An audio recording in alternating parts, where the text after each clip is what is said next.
In this problem, a mathematician is taking an equation in standard form and rewriting it in vertex form by completing the square and then identifying the vertex. Let's see if there are any mistakes, and if there are, we'll help the mathematician correct the mistakes.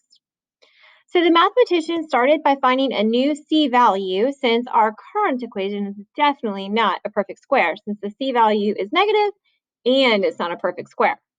So the mathematician set out to find new c by doing b divided by 2 and squaring it. Well, b divided by 2 is 11 over 2, and then squaring that, 11 squared is 121, 2 squared is 4. So it looks like the mathematician correctly found the new c value.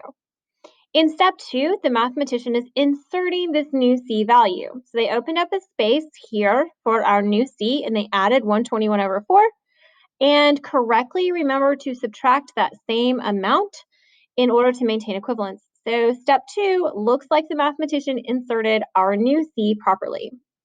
Let's take a look at step 3. In step 3, our mathematician is now focused on rewriting the trinomial x squared plus 11x plus 121 over 4 as a perfect square. So they rewrote this as x plus 11 over 2 squared, which that is b over 2, and that looks correct.